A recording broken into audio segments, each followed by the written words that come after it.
Selamat datang di channel Cerita Cinta, channelnya Cerita Cinta Romantis. Sebelum lanjut, mohon dukungannya dengan like dan subscribe dulu. Ternyata aku anak orang kaya. Bagian 98. Kemunculan bakat dan lebih dari 100 petinju hitam langsung mengubah situasi di tempat kejadian. Ketika Erwin menanyakan itu, ekspresi Morgan sudah berubah total. Dia tidak menyangka Erwin sudah melakukan persiapan yang tidak heran bisa bersikap setengah itu. Erwin, ternyata kau sudah ada persiapan. Bagus sekali. Wajah Morgan mulai suram dan tidak sepede sebelumnya. Kau juga sama. Erwin berkata dengan ringan, kemudian berjalan ke hadapan Tony yang pucat dan ketakutan. Tony, karena kau yang ngajak bertemu untuk diskusi penjualan saham Laos Group. Sudah bolehkah kita mulai sekarang? Erwin berkata sambil tersenyum. Sambil berbicara, dia mengeluarkan kontrak penjualan saham dan menyerahkannya kepada Tony. Tony terkejut untuk sementara waktu. Sebenarnya penjualan saham Laos Group dengan harga murah hanya sebuah alasan saja, yang tujuannya untuk memancing Erwin. Tony sama sekali tidak berniat untuk menjual saham Laos Group, apalagi dengan harga murah yang merugikannya. Maaf Erwin, aku tidak berencana untuk menjualnya sekarang. Tony mendorong kontrak di depannya dan ia menolak. Kau pikir semuanya boleh diputuskan sesuka hatimu? Mana ada dunia berjalan sesuai keinginan sesuka hati? Erwin sedikit mengernyit dan melempar kontraknya itu ke arah Tony dengan ringan. Mau apapun alasannya, kau harus jual saham hari ini. Aku akan beli dengan harga 2 miliar. Jangan pikir bisa ditawar lebih. Apa? 2 miliar? Mustahil! Tony tidak berpikir Erwin ingin membeli 10% saham Laos Group dengan 2 miliar. Itu suatu hal yang keterlaluan. Oh, begitu ya. Erwin mengeluarkan belati dan menancapkannya di atas meja yang ada di hadapan Tony. Itu hanya untuk menakuti Tony.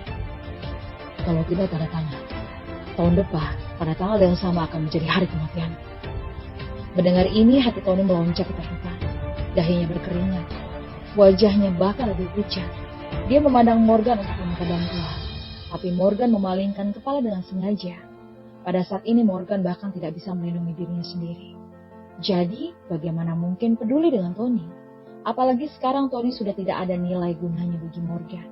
Tentu Morgan tidak peduli dengan hidup dan matinya Tony.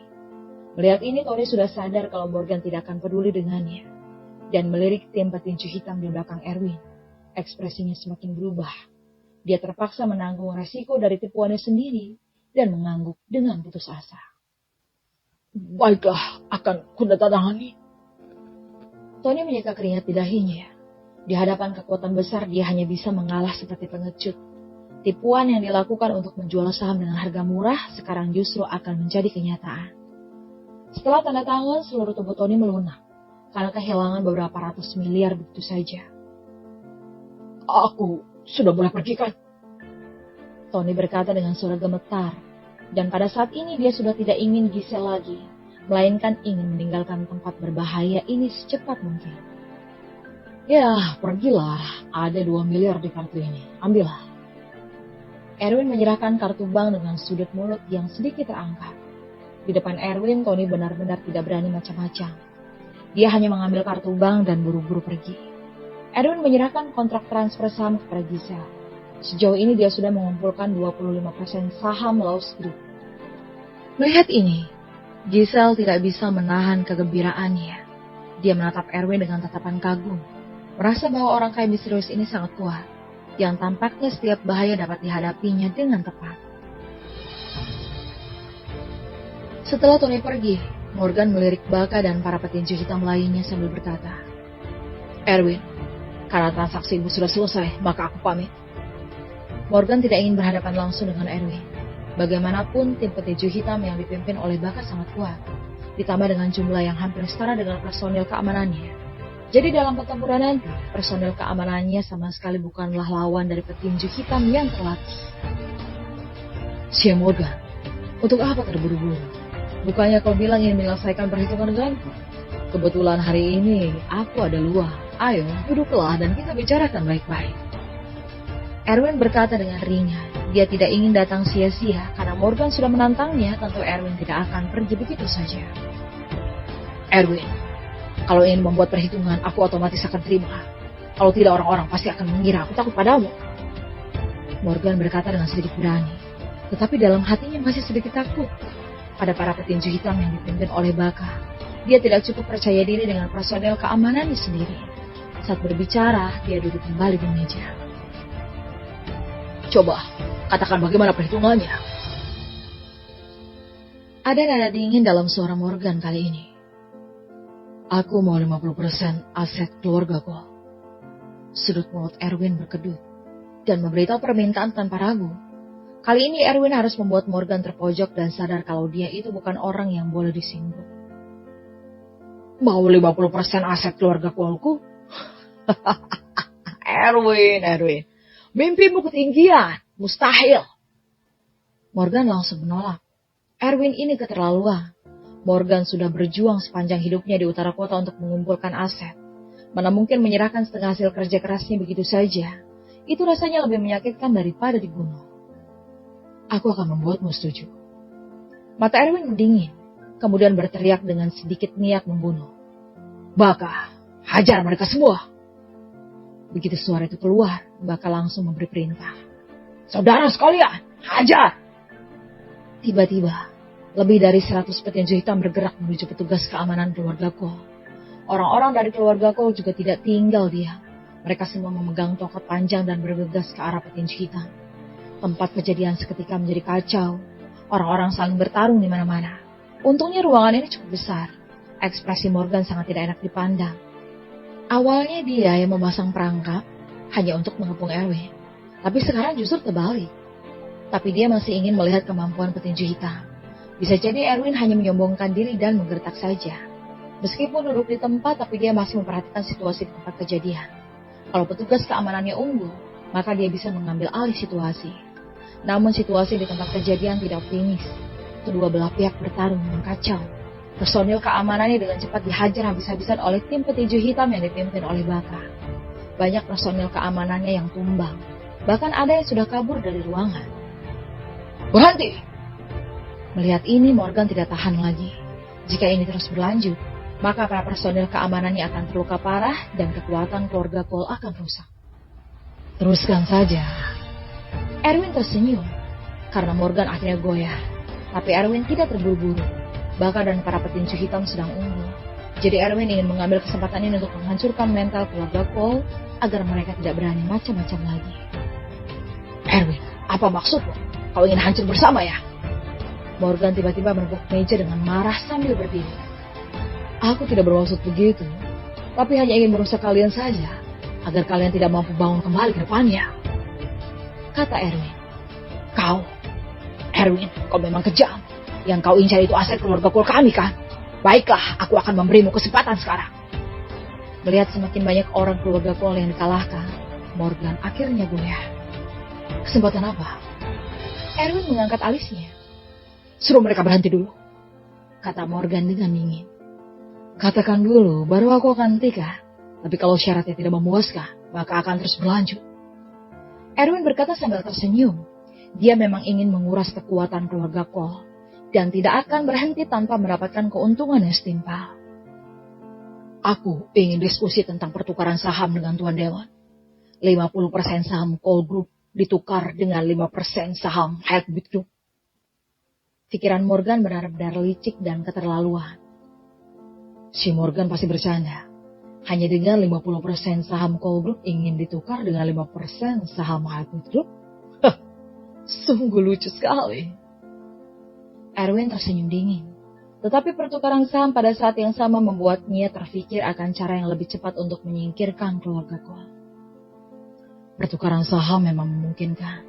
Tapi aku mau 70% saham Cole Group ditukar dengan 1% saham Heartbeat Group kami. Erwin secara langsung ingin mengendalikan seluruh Cole Group sekaligus. Dengan begitu, jika Morgan tidak patuh, dia bisa menurunkan jabatan Morgan sebagai CEO kapanpun saja. Erwin, jangan keterlaluan kau. Morgan kembali menepuk meja dengan keras. Dia awalnya berpikir langkah ini sudah sempurna. Tapi tidak menyangka Erwin akan dengan tidak terbelas kasih menginginkan 70% saham secara langsung. Ini sama saja dengan memaksa Cole Group untuk menyerah kepada Heartbeat Group. 70% saham itu berarti 70% hak suara. Kedepannya dia akan bekerja di bawah tekanan Damon. Begitu Damon tidak puas, dia bisa saja turun dari posisi CEO itu kapanpun saja. Keputusan daripadamu. Lagi pula aku sudah membuka persyaratannya. Ingin jadi cacat atau diakuisisi, pilih sendiri. Ancam Erwin.